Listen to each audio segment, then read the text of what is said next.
Coríntios, capítulo 15, versículo 58. Portanto, meus amados irmãos, sedes firmes e constantes, sempre abundantes na obra do Senhor, sabendo que o vosso trabalho não é vão no Senhor. Amém? Mais uma vez vou ler. Portanto, meus amados irmãos, sedes firmes e constantes, sempre abundantes na obra do Senhor, sabendo que o vosso trabalho não é em vão no Senhor. Amém? Vamos fazer uma oração, mais uma. Senhor, eu quero te agradecer por esta oportunidade, meu Pai, de estar na tua casa para cultuar o teu santo nome. Te agradeço por cada vida que está aqui, meu Pai. Eu sei que o Senhor tem algo preparado para o coração dos teus filhos. Meu Deus, me diminua neste momento tudo que eu pequei contra ti, com olhar, com falar, com pensar. Meu Deus, tu sabes que eu sou falho. Peço o teu perdão. Lava as minhas vestes, purifica meu ser e meu coração, meu Pai. Revista, meu Pai, com as armaduras espirituais neste momento. Espírito Santo de Deus, tens liberdade em nosso meio a falar neste lugar, não aquilo que nós queremos ouvir, mas sim aquilo que nós precisamos ouvir. Pai, seja o centro, Jesus, seja o centro, meu Pai, desta palavra. Conduza, Espírito Santo, esta ministração, e se for preciso mudar tudo, que assim seja, mas que prevaleça nesta noite a sua vontade. Assim eu oro e te peço em nome de Jesus. Amém. Amém, meus irmãos? Pode dar uma glória a Deus bem alto aí? Eu falo, quanto mais glória sobe, mais glória desce. Paulo está escrevendo aqui no livro de Coríntios, ele escreve uma carta para o povo de Corinto, a igreja que ele fundou em Corinto, que ficava numa metrópole da Grécia. Corinto, a cidade de Corinto ficava numa metrópole da Grécia, ele era uma metrópole da Grécia naquela época, era uma cidade bem conhecida e forte. E Paulo, ele ali fundou a igreja de Corinto. Deixa eu lembrar o nome das pessoas. Estou piscando. Alguém quase falou aí. Prisca e Áquila. Aí eu fiquei assim, eu só esqueci, eu vou dar uma piscada que eu vou lembrar mais ou menos o que é. Prisca e Áquila, junto com os seus discípulos que estavam ali, fundaram esta igreja ali em Corinto. E a Bíblia diz que Paulo, estudiosos também diz que Paulo ficou cerca de 18 meses ali, plantando a palavra do Senhor, ensinando a igreja, ensinando o caminho de Jesus, ensinando quem era Jesus e o que Jesus fez. E após 18 meses, na sua segunda viagem missionária, que ele foi para Corinto. E após esses 18 meses ele sai. Mas notamos pela história, o que diz no livro das cartas aos Coríntios, que a igreja, houve dificuldades na igreja, a igreja começou a se desviar e houve conflito dentro daquela igreja. A igreja de Corinto estava vivendo uma carnalidade, havia conflito entre os irmãos, havia pecado entre os irmãos, e aquilo faz com que pessoas da igreja, os servos fiéis, mandem uma carta a Paulo explicando o que estava acontecendo a Corinto. E Paulo começa a escrever a carta de Coríntios. E ali você vê ele ensinando, ele vê demonstrando o povo. E chegamos no 15º capítulo de Coríntios, no qual Paulo cita no versículo 58. O Espírito Santo conduz a Paulo a ministrar, inspirado pelo Espírito Santo, a concluir que o quê? Paulo desse uma palavra de ânimo para aquela igreja, no qual nós lemos: portanto, meus amados irmãos, sedes firmes e constantes, sempre abundantes na obra do Senhor. Então Paulo, ele incentiva, ele injeta naquela igreja palavra de ânimo. Primeiro ele corrige, mas ao finalizar o capítulo ele injeta a palavra de ânimo, de conforto, e ele induz a igreja, encoraja a igreja ao fortalecimento. Por quê? A igreja, ela estava perdendo a convicção, ela estava perdendo o foco. Não que a igreja que nós estamos, a Pagiel, esteja perdendo o foco, não é isso que eu quero dizer. Eu quero que você entenda, abra a visão. Paulo, ele está ensinando uma geração, Paulo, ele está ensinando um povo no qual estava se desviando do caminho, tirando Jesus do foco. E é isso que Paulo, na carta de Coríntios, ele começa a ensinar, ele começa a mostrar. E ele conduz aquele povo no final dessa carta ao fortalecimento no Senhor. Mas que convicção é essa? Que convicção que nós estamos falando aqui? Essa convicção que Paulo cita aqui, meu irmão, é a convicção do Evangelho de Cristo Jesus. Ou seja, o centro. Jesus deixou de ser o centro daquela igreja. Eles começaram o quê? Naquela igreja existia fofocas, contendas, era irmão processando irmão, era conflito dentro da igreja, era incesto, era prostituição, era tudo aquilo que nós vemos nesse mundo aí fora. Ou seja, era uma igreja do Senhor que conhecia o caminho do Senhor, porém estava vivendo uma carnalidade. Ou seja, não tinha se desgrudado do mundo aí fora. E o que tem acontecido no meio da igreja do Senhor? Quando eu me refiro à igreja, não estou me referindo a uma placa. eu quero que você entenda algo. A igreja somos nós. Não existe uma placa de igreja no céu. Não, lá não vai estar, aqui é a Pagiels, a Assembleia, não. A igreja é uma só, a igreja é a igreja de Cristo. A igreja ela é perfeita, não existe igreja imperfeita. Porém, aqueles que habitam na igreja são imperfeitos. Nós somos imperfeitos, porém é o Espírito Santo de Deus que ensina. É o Espírito Santo de Deus que lapida o nosso coração. É o Espírito Santo de Deus que ensina o caminho no qual nós devemos seguir. Quando nós estamos errando, saindo da direção, quando estamos tirando Jesus do foco, é o Espírito Santo que traz de volta. E muitas das vezes ele usa o pastor, muitas das vezes ele usa os ministros. Por isso que Deus, o pastor ele tem a vara e tem o cajado. O que a vara simboliza? A vara é para quê? Quando preciso for, bater. Porém o cajado é para trazer de volta para a posição. Tudo em amor. Então aqui Paulo ele foi até escrever esta carta a Corinto, no qual ele recebeu a carta de Coríntios, ele ouviu falar o que estava acontecendo, e o Espírito Santo já moveu o coração de Paulo a escrever a Corinto para que aquilo que estava errado fosse corrigido, para que Jesus voltasse a ser o centro. E é isso que está acontecendo em Corinto. Por quê? Eles estavam se desviando do foco, que é Jesus, a cruz, a salvação. Eles estavam começando a viver as suas próprias vontades. E o Satanás, meu irmão, naquele tempo, ele já estava implantando. Quando a igreja começou a se formar, ele já estava começando a injetar ali situações para o quê? Que a igreja se destruísse. E não é diferente nos dias de hoje. Ele ainda injeta no coração de pessoas ainda coisas parecidas, meu irmão. Por quê? Nós temos que fechar as brechas na nossa vida, porque Satanás ele é astuto. Ele trabalha em prol da destruição da igreja. E ele quer que nós deixemos de acreditar em Jesus. Foi isso que ele fez. Ele injetou no coração daquele povo o pecado. Na verdade, o diabo ele não faz ninguém pecar. O diabo ele dá a ideia do pecado. Aí a decisão de pecar é minha e sua. Ei, é o que eu cito aqui, sempre vou citar, enquanto preciso vou citar, porque é um conflito entre a nossa carne e o nosso espírito. Quando nós deixamos de viver uma vida de pecado, eu costumo dizer assim, a nossa carne ela é viciosa. Nós somos uma natureza corruptível, nós somos de uma natureza falha, uma natureza pecadora, porque o homem pecou. Porém, eu não acredito que uma criança, quando ela nasce, 1, 2, 3 anos ela morre, ela é uma pecadora. Não, por quê? Quando Adão pecou, quando ele pecou, Eva pecou no jardim, quando eles desobedeceram a Deus, eles pecaram, foi lhe dado o conhecimento do bem e do mal. Eles ainda não estavam preparados para comer aquilo. Ou seja, se Deus fez uma árvore do conhecimento do bem e do mal, possivelmente, a Bíblia não fala isso. Então se ele criou, então possivelmente, quando o homem estivesse preparado, ele estivesse vivido com Deus muito tempo, talvez, a Bíblia não fala isso, eu estou dando um parênteses aqui. Ele possa, se criou, agora o homem está preparado, ele vai entender o que é certo e o que é errado. Porém, eles comeram antes do tempo, eles obedeceram, isso através do fruto de um pecado. E o seu entendimento passou a ser aberto. Então eles tiveram conhecimento do que era certo e o que era errado. Então quando uma criança, quando nasce, ela cresce, ela se desenvolve. Eu creio que ela se torna uma pecadora quando ela começa a entender o que é certo e o que é errado. E ela começa a tomar as suas decisões do que é certo e do que é errado. Meu ponto de vista. Pode ser que sim, pode ser que não. Mas eu acredito desse jeito. Tanto que uma criança nasce, quando morre, se morre criança, eu não acredito em purgatório, não acredito em nada disso. Não acredito em limbos, não acredito em nada. A Bíblia fala que é céu ou inferno. Entendeu? Então assim, quando ela passa a ter o conhecimento e a entender o que é certo e o que é errado e tomar as suas decisões na volta, aí sim ela passa a ter sobre ela o jugo do pecado. Então, todos nós temos essa natureza dentro de nós. E há esse conflito entre a nossa carne e o espírito que fica guerreando um contra o outro. E se nós dermos brecha, meu irmão, o diabo ele entra e destrói. A nossa carne ela é viciosa. Pensa, quer ver? Pensa, eu sou chocolatra. Eu estou tentando parar, meu irmão. Eu estou tentando parar e não é fácil não, viu? O negócio vicia. Coca é viciante, né? E chocolate é gostoso, não é? É prazeroso comer, nossa, você está estressado, mas faz mal, entope as artérias. Se você comer em excesso, você pode ficar diabético. Açúcar em excesso pode ficar diabético. É algo gostoso, é prazeroso, mas que faz mal. É a mesma coisa o pecado.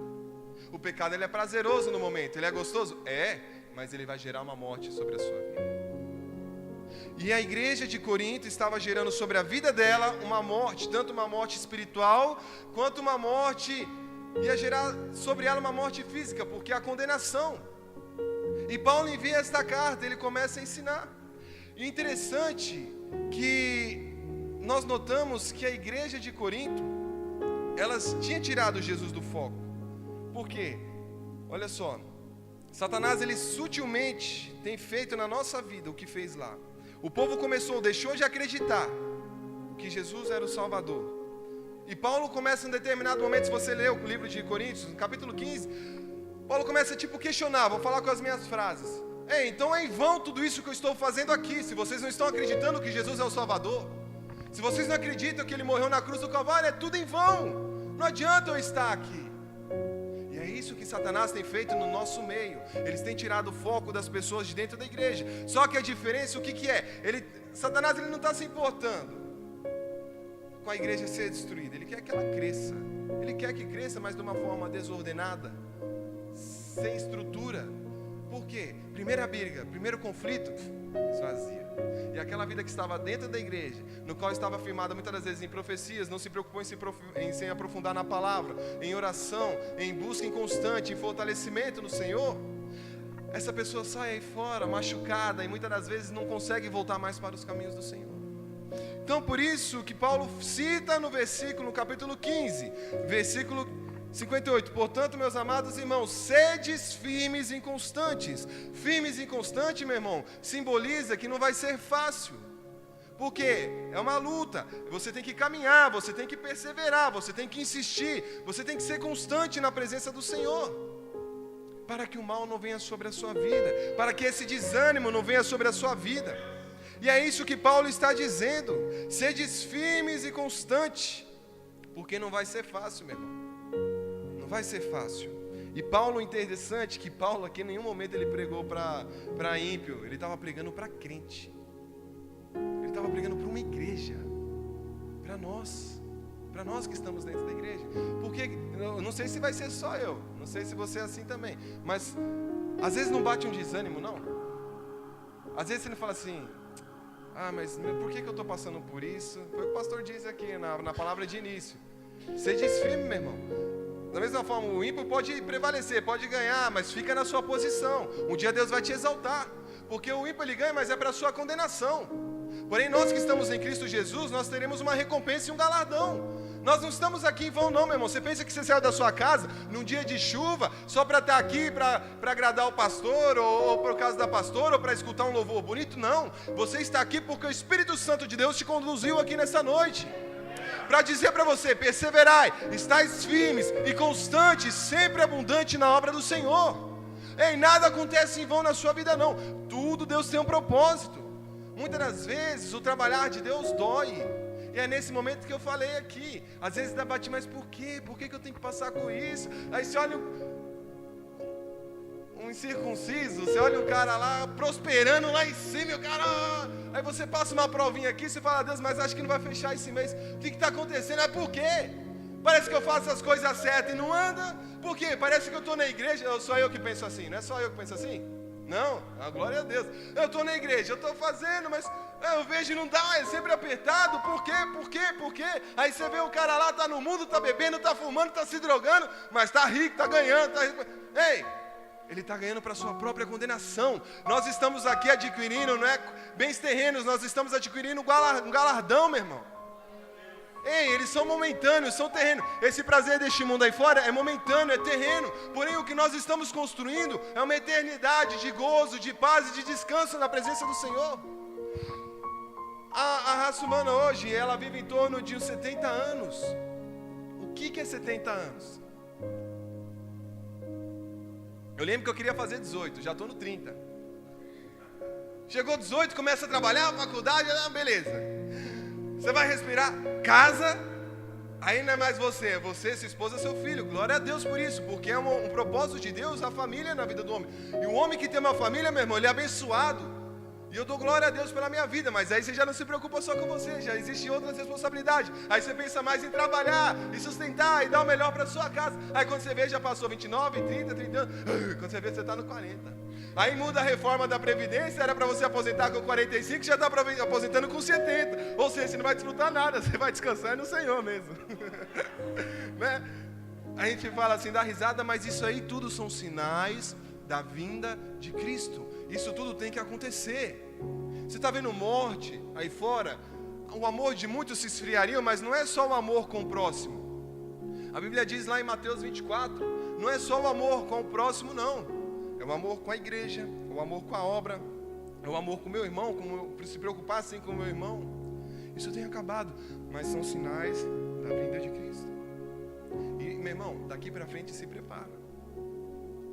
A Bíblia fala que o justo viverá pela fé, e ai daquele que retroceder.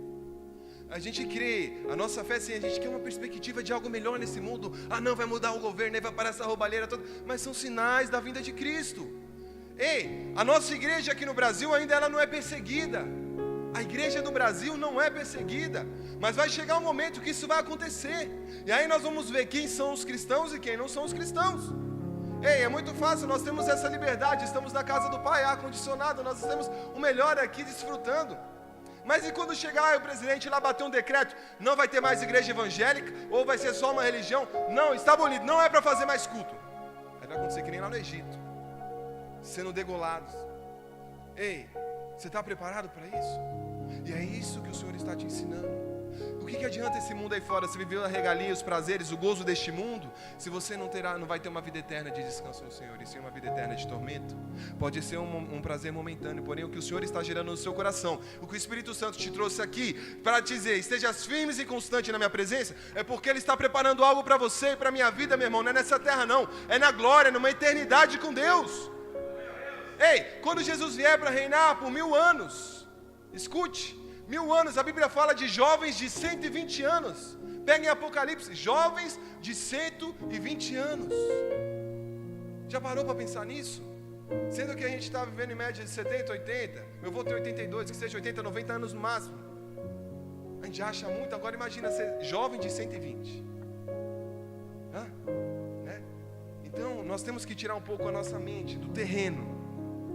É difícil, não é fácil, eu não estou aqui, eu tenho as minhas lutas, eu sei o que eu passo, estou aqui só pela misericórdia de Deus, assim como cada um de vocês, meu irmão. Mas Paulo diz, estejais firmes e constantes, sempre abundantes na obra do Senhor, sabendo que o vosso trabalho não é em vão no Senhor. Só o fato de você estar sentado aí, meu irmão, já não é em vão que você está. Um galardão está sendo preparado para a minha vida e para a sua vida. Porém nós temos que estar firmes e constantes, Olha só, servir ao Senhor não é fácil. Abra sua Bíblia em Mateus capítulo 16, 24 e 28. Vamos ler um pouco a palavra. Mateus capítulo 16.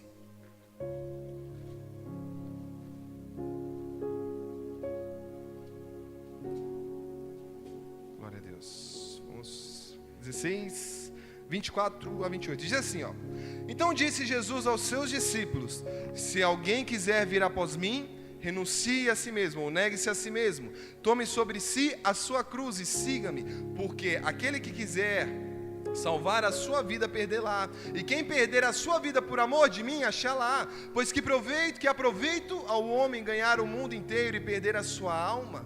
Ou o que dará o homem em recompensa da sua alma? Porque o Filho do Homem virá na glória de seu Pai, com os seus anjos, e então dará a cada um segundo as suas obras. Em verdade vos digo, que alguns há dos que aqui estão, que não provarão a morte, até que vejam vir o Filho do Homem no seu reino. Ou seja, é difícil. Servir a Jesus não é fácil. E o que o diabo tem plantado nessa geração é isso dentro da igreja. Vem para Jesus que Jesus vai te dar isso. Vem para Jesus que você vai ter isso. Vem para Jesus. Meu irmão, prosperidade não é pecado. Eu quero ser próspero. Eu quero sim ter o melhor. Quem não quer, meu irmão? Eu ia estar sendo hipócrita se eu tivesse aqui e falasse que eu não quero o melhor carro. Eu quero. E é o fruto do meu trabalho, eu consigo isso também. Mas o que o evangelho não estou falando para já, estou falando aí fora, o que nós vemos que está escrachado. Meu irmão, vem que Deus vai te dar isso. Se eu sou homem de Deus, vai acontecer. Passa a mão nesse carro aqui que você vai ter um igual. Meu irmão, não é esse evangelho que eu conheço. A Bíblia está falando, aquele que quiser vir após mim, negue-se a si mesmo, ou seja, negue as suas vontades, negue os seus desejos, tome a sua cruz e siga-me, pois aquele que perder a sua vida por amor de mim, achá-la-á. Nós sim, meu irmão. A Bíblia fala que nosso Deus, Ele tem prazer em abençoar os teus filhos. Entenda isso. Ser abençoado não é errado. Ser abençoado não é pecado. Deus, Ele tem prazer em abençoar os teus filhos. E quem não quer? Eu quero que a bênção do Senhor esteja sobre a sua vida também. Porém, o nosso coração não deve estar somente naquilo que o Senhor possa nos dar, mas por aquilo que Ele já fez, que é entregar o seu Filho. Ele entregou o seu Filho na cruz do Calvário por amor à minha vida e à sua vida, porque Ele tem uma vida eterna preparada para nós. E essa vida eterna, aí que está. Olha só, olha o que a Bíblia diz, que lá as ruas são de ouro e de cristal. Se a rua é de ouro e de cristal, imagina como que não é a nossa morada. Se os portões são reluzentes como esmeraldas, imagina como que não é lá dentro. Agora nós não conseguimos ver essa perspectiva, porque nós não buscamos isso. Nós nos preocupamos com o terreno, meu irmão, que nesta noite nós possamos nos preocupar em buscar mais aquilo que é do céu. Eleva os meus olhos para o monte, meu irmão. Olhe para o monte. É de lá que vem o seu socorro, é de Jesus. É de Jesus que vem o nosso socorro. Amém? Para encerrar, abra sua Bíblia em livro de Lucas 18. Vamos lá, Lucas capítulo 18.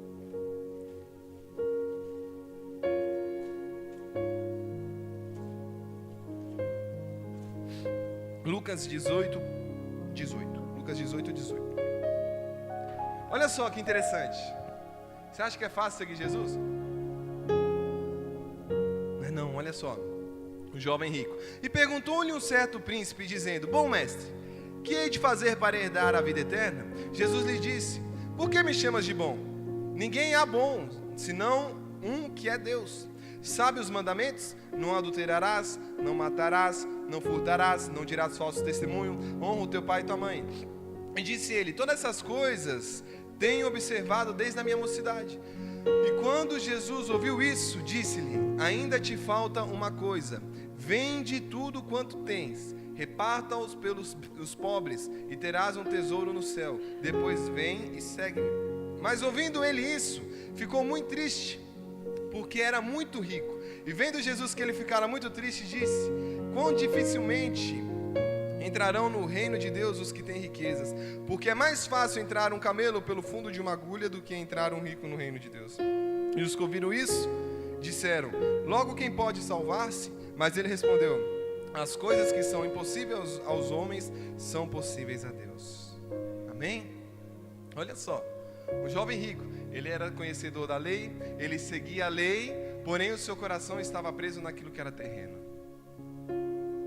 Muitas das vezes Deus não vai permitir que nós venhamos ter tudo aquilo que nós queremos nessa terra, para que o nosso coração não fique preso àquilo. Por quê? O que Ele está preparando para nós é na glória. O que Deus tem preparado para nós é na glória. É difícil essa caminhada aqui, meu irmão. É difícil, não vai ser fácil não. Vai ser difícil. Porém, fique firme no Senhor. Fique firme, persevere. Sejam constantes e abundantes na presença do Pai. Continue fazendo aquilo que o Senhor delegou. Ah, mas eu só fico aqui sentado ouvindo o culto. Meu irmão, mas é a sua vida que está aqui orando por outras vidas. Você vai ter um galardão também. Ah, mas eu só dou... É a sua oferta que está aqui. Isso está sendo colocado no seu galardão também. É o seu dízimo que está aqui. Isso também está sendo gerado no seu galardão. Ou seja, o seu galardão está crescendo. Nós seremos galardoados na glória. Nós temos algo preparado por Deus na glória. Deus, Ele tem algo, além de uma morada, Ele tem um nome novo para você. E você ainda vai ser um guerreiro do Pai, no qual a Bíblia fala que quando o anticristo estiver reinando, que a nação de Israel tiver o verdadeiro arrependimento, que eles clamar quando todas as nações estiverem contra Israel, e eles reconhecerem e se arrependerem, se humilhar verdadeiramente, eles vão clamar ao Deus de Israel, que é o Deus da nação deles, e Jesus vai vir com os teus santos em glória, a destruir. A Bíblia fala que Ele vai matar aqueles que tiverem a marca da besta, serão mortos a fio de espada. Satanás, a besta e o anticristo serão lançados no lago de fogo, e Lúcifer vai ser preso por mais 1000 anos. É onde Jesus vai reinar por 1000 anos. E Ele vai ensinar como deveria ter sido desde a época de Adão, quando Adão pecou. Então Ele vai ensinar desde o princípio como que deveria ter sido. E depois desses 1000 anos, a Bíblia diz que Satanás vai ser solto de novo para vir contra o povo, os santos de Deus. Ou seja, os santos, a minha vida e você, nós somos os santos separados. É onde Deus vai mandar fogo do céu, vai destruir Satanás, lançar no lago de fogo. Aí onde vai entrar o grande trono branco. Mas isso a gente vai pregar outro dia, vamos falar de Apocalipse. Amém? Então permaneça firme e constante, sempre abundantes na graça, mantendo-se firme na obra do Senhor, meu irmão. É difícil, vai vir o desânimo? Vai. Mas a Bíblia fala que a fé vem pelo ouvir, o ouvir pela palavra de Deus. Seja sempre firmes e constantes. É isso que o Senhor trouxe nessa noite para dizer a vocês, meus irmãos. Amém? Porque nós temos que ser constantes. Porque Jesus, Ele é o centro de tudo. E a igreja tem que ter isso. Jesus como centro. E foi isso que aconteceu em Corinto. Corinto, eles estavam deixando de colocar Jesus como centro. E Paulo foi lá e ademoestou. Paulo foi lá e ensinou. Aqui não estou, é o que eu disse no começo. A Pagiel tem Jesus como centro. Eu conheço o pastor, conheço a pastora. O compromisso que eles têm com a obra. O que eu quero dizer nesta noite, que o Espírito Santo me trouxe para dizer, que nós como igreja temos que ter Jesus como centro. É nas nossas atitudes. É quando nós estamos no nosso serviço. É aquilo que sai dos nossos lábios. É aquilo que entra na nossa mente. É aquilo que nós olhamos. É aquilo que nós pensamos. Meu irmão, nós temos que dominar a nossa carne. E não deixar que a nossa carne nos domine. Para que nós possamos permanecer firmes e constantes debaixo da vontade do Pai. Por quê? Porque há um galardão separado para a sua vida e para a minha vida. Então esteja sempre firme, meu. Creia nisso. Creia que Jesus não morreu em vão. Creia que Jesus vai voltar para buscar a sua vida e a minha vida. E a Bíblia diz que nós lemos, e há muitos ainda que não irão morrer. Mas se acontecer de você morrer ou eu morrer, tenha a convicção que você vai estar com o Pai na glória. Porque Jesus foi preparar a nossa morada. E Ele orou ao Pai: aonde estiver, estejais vós também. Dei àqueles, meu Pai, no qual entreguei a minha vida por eles. Então, meu irmão, se eu morrer hoje, a sua carne vai descansar, vai para o pó. Porém, o seu espírito vai para a presença do Pai. E quando Jesus voltar, a sua carne, ela vai ressuscitar. Assim eu creio, porque Jesus ressuscitou também. E Ele disse, a palavra do Senhor disse, mas em um outro tempo a gente vai pregar sobre isso e citar os contextos. Amém? Você pode se colocar em pé, eu quero fazer uma oração com os irmãos. Quantos entenderam o que Jesus falou aqui nessa noite? Fala para esse irmão, seja firme, irmão. Não, mas desse jeito você não está firme não. Você está falando desse jeito aí? Fala assim, esteja firme. Agora fala assim, e constante na presença do Pai. Fala assim, não pare, não pare. Fala assim, se você parar, fala assim, se você parar, eu vou te buscar. Fala assim, eu vou mesmo, hein? Glória a Deus, amém. Aplauda ao Senhor nessa noite. Vamos orar ao Senhor, meu irmão, amém? Vamos orar. Pai, eu quero te agradecer por esta oportunidade, meu Deus. Te agradeço pela palavra ministrada neste lugar. Senhor, a semente foi plantada no coração dos teus filhos. Assim, meu Deus, como Paulo ensinou aquela igreja, assim a sua palavra continua ensinando os nossos corações como igreja. Sei que somos falhas, meu Pai, muitas das vezes erramos sim com olhar, erramos com falar, erramos com pecar, mas o Senhor é longânimo, meu Pai. Nós sabemos que o Senhor não vê como nós vemos. Nós sabemos que o Senhor não pensa como nós pensamos. Nós sabemos que o seu amor é incondicional e ainda assim há tempo. Ainda assim há tempo para o perdão, ainda há tempo para a remissão dos pecados, mas assim como Paulo ensinou, o Senhor tem nos ensinado através da palavra. Assim Ele ainda tem nos ensinado, meu Pai, a viver, meu Pai, uma vida de santidade, sempre firmes e constantes, abundantes na sua presença. Gere em nós esse desejo, meu Pai, porque a tua palavra diz, meu Deus, que até o desejo de adorar vem de ti, meu Pai. Gera sobre a tua igreja nesta noite o desejo de estar firmes, e cada vez mais firmes, meu Pai, porque eu creio que a sua igreja está e constante na sua presença. Tira todo o desânimo, todo o abatimento da alma, toda a tristeza, toda a amargura, meu Pai, a começar pela minha vida, pelo meu coração. Não permita que as lutas desta vida, meu Pai, venham nos desanimar. Não permita que as lutas e as retaliações, meu Pai, venham nos abater. Pai, que nós possamos permanecer firmes e constantes, prosseguindo para o alvo, meu Pai, porque eu sei que um dia o Senhor irá nos buscar, meu Pai, e eu sei, meu Pai, que há uma morada preparada para nós. Prepara o nosso coração, meu Deus, para nos encontrar contigo. Não permita que nós venhamos perder a nossa salvação. Nos ensine e fala conosco, meu Pai, ao decorrer, meu Pai, do término dessa semana, que essa palavra venha gerar frutos, meu Pai, e esses frutos, meu Pai, venha gerar mais frutos em outras vidas também, meu Pai, que a semente venha a ser plantada. Assim nós oramos, te agradeço por cada vida que está aqui, te agradeço pela vida dos pastores lugar, os diáconos, os líderes que estão aqui, meu Pai, dos ministérios no qual o Senhor tem delegado a esta igreja. Capacita cada um, tira o desânimo, tira a frieza, tira, meu Pai, todo abatimento da alma, toda a retaliação, toda a seta de Satanás, que seja quebrada agora pelo poder que há no nome de Jesus. Toda palavra maldita, meu Pai, toda palavra lançada, meu Pai, que foi como uma seta no coração dos teus filhos, eu quebro agora pelo poder que há no nome de Jesus. Nos revista com as armaduras espirituais, nos livra de todo dado inflamado do maligno, e Espírito Santo de Deus trabalha a nossa vida. Assim eu oro e te agradeço em nome de Jesus. Amém. Dê uma salva de palmas bem forte ao Senhor. Agradeço a oportunidade, em nome de Jesus.